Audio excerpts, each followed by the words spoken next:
Hey everyone, this is sort of an emergency podcast of sorts because I just found out the news that Dusty May, the head coach of Florida Atlantic, is going to surprisingly and shockingly go to the University of Michigan. They're offering him a 5-year deal to be the coach, and according to what the sources have told us, this news is huge. It says Michigan has just hired Dusty May after conversations between the Wolverines and the now former Florida Atlantic head coach progressed in the last 24 hours. Michigan Athletic Director Ward Manuel and his circle made the decision to go with the hottest coaching name from last year's NCAA tournament, who also had lost this year's NCAA tournament to Northwestern. May led FAU, as we all know, to the first Final Four for the Owls history, and they were a 9 seed this year. We all know about that.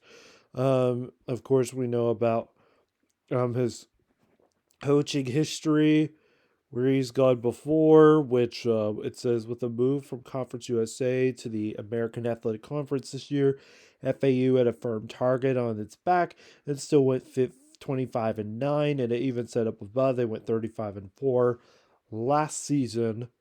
And then, we all know that he was a Bob Knight manager under Bob Knight, and a humongous IU alum. It popped out of nowhere last year in the NCAA tournament. And now he's going to lead a Michigan squad that are just terrible. This Michigan team is terrible. Beyond terrible. And it's going to need a lot of rebuilding, but I'm going to be honest and say Dusty May is not going to repair Michigan. I just don't see it. And I get he's a hot coaching name. He, to me, reminds me more of Rich Cronin. And I know that sounds crazy, but how the Fab Five became the Fab Five was because of recruitment. And it's going to be, I don't know. I think Dusty May is going to do a great job at Michigan, but he's not going to rebuild the program back to where it was then, but he could. A lot of predictions, a lot of things up in the air as of right now. We don't know what recruits he's going to get. We don't know what he's going to do and how he's going to do it. And as somebody that does go to IU, I feel pretty offended that he's even going to Michigan because, as a matter of fact, we thought he would get the Indiana job. It's his dream. He was a manager under Bob Knight. And do you get how hard that basketball manager job is? I wanted to be a basketball manager at Vincennes University, and then that never worked out. And then once I went to IU, I wanted to be a basketball manager there. But do you get that those managers can really ball out on a night in and night out basis when they play those basketball games when their championships coming up soon? So there's a lot of good stuff talking about basketball managers, and I'll save that conversation for another day. But we thought that he was going to go to IU, and shockingly, we could set up now as Hoosiers to get Bruce Pearl. He would be a better coach fundamentally than Mays, who has a lot of options at Michigan in terms of recruiting and trying to maybe be an 8 seed and beat a 9 seed. And we could see them in the 2025 NCAA tournament if all goes well. But today, you need to have your team older. You can't be having a lot of young guys on your team anymore. It's just not working out. We saw that with Oakland tonight. They just lost to NC State, but boy, you have a group of seniors that are willing to do a job like Jack Holty, and he was the best shooter, I think, of the entire tournament. He reminded you more of Jimmer Fredette. But Jimmer was going to try and get an NBA career, but he could be a real estate agent in maybe 10 or 20 years, but he'll have a memory to actually plaster on his wall and be like, I was here. But also, this recruiting season, it doesn't matter who you recruit anymore. It requires you to really go deep into the transfer portal and try and figure out the little peas of the pod and try to see who is older, who can shoot good, and who's really learned shooting. 3-point shooting is what it is now. It's been that way for over 12 years, and it's really expanded since Steph Curry stepped foot on the basketball courts of the Golden State Warriors and Davidson, because he really defied what was truly meaningful about the 3-point game, and he completely and utterly changed it to where being a sharpshooter needs to be one of your goals. You can't be young, full of freshmen like with Kentucky. Terrible, terrible squad because of how many freshmen and sophomores were on that team.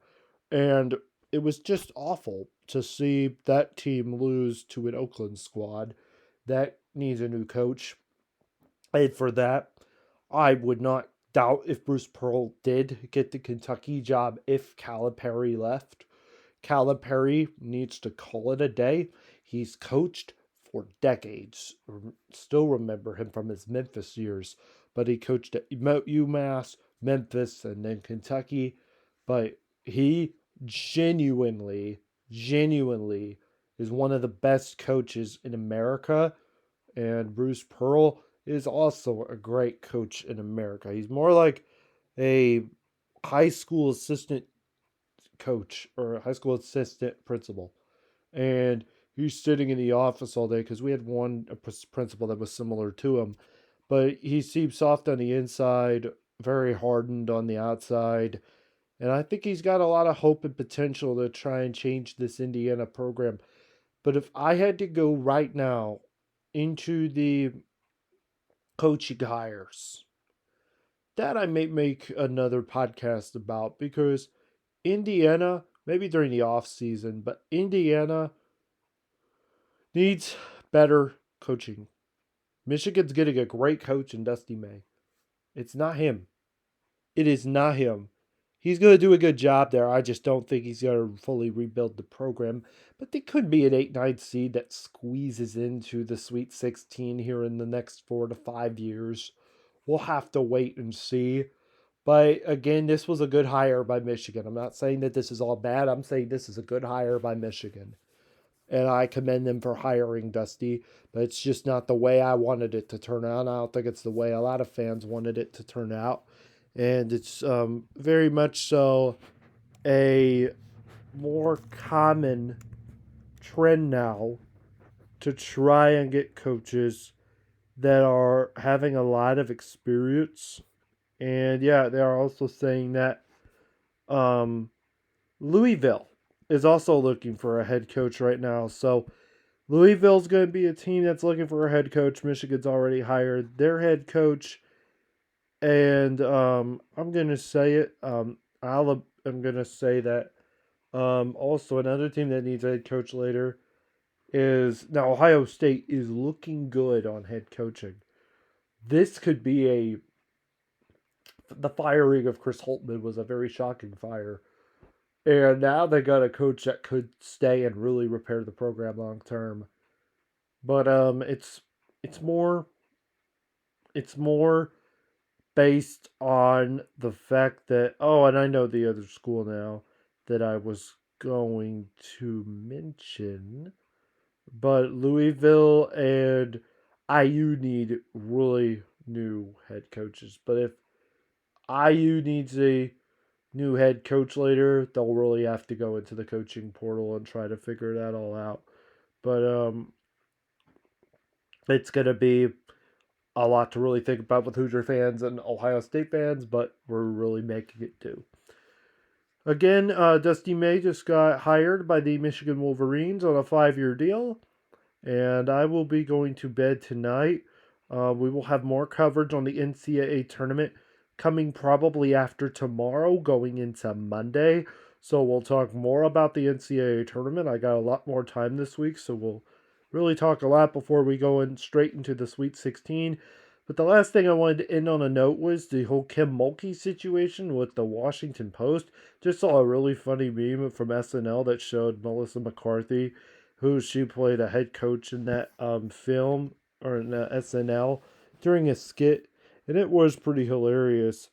But I'm just I just don't know specifically what she was pertaining to.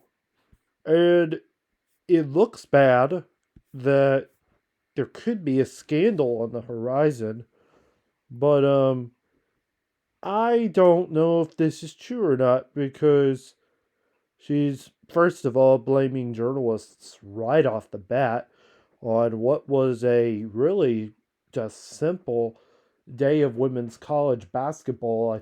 This is day 2 of the first round. IU beat the crap out of Fairfield when Fairfield had a 29-game winning streak going into that game. And now IU's going to play either Oklahoma or Florida Gulf Coast. And all bets are off on that. Actually, that whole team. And yeah, we're playing Oklahoma, and that's going to be a tough game. Woo, boy. That's going to be a tough game for the Hoosiers. But I think it's going to prevail in a win, and we're going to play on Monday at Simon Scott Assembly Hall, and the mecca of all of college basketball. But man, I had FGCU winning that, but now Oklahoma has a win to their resume.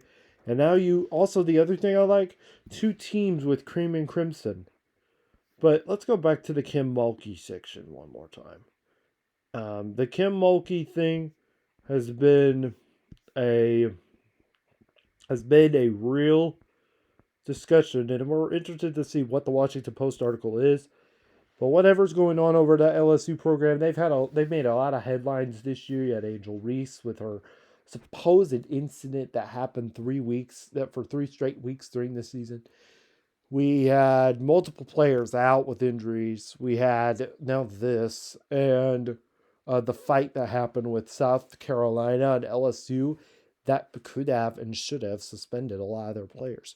But in terms of actual perfect brackets for the NCAA tournament, I'm going to finish with Kim Mulkey. And yeah, Kim Mulkey, I don't know what that's going to talk about, but we'll have to wait and see. But with terms of the NCAA tournament, there are no men's perfect brackets, and there are 1,283 perfect brackets in women's college basketball this year.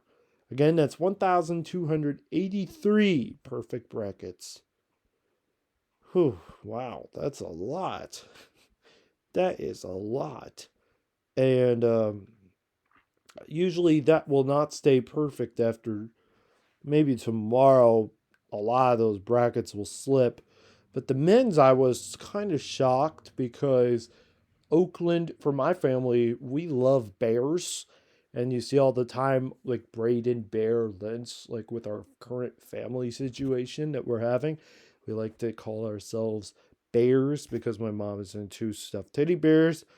And we love trying to like rekindle her magic of childhood back.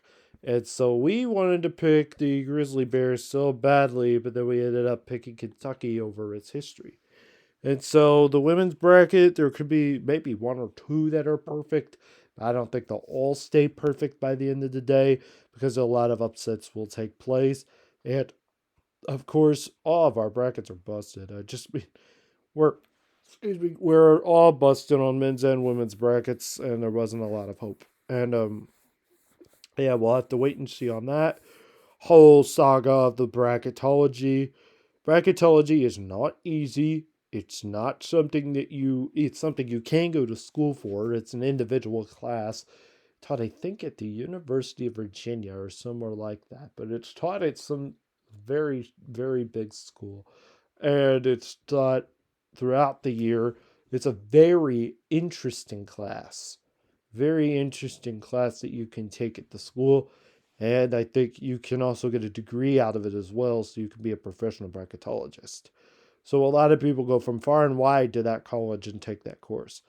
So again, it's a very shocking hire over at Michigan. Dusty May is about to make history with the Wolverines. Maybe try and do the whole what's his name? Crap, I can't think of his name right now.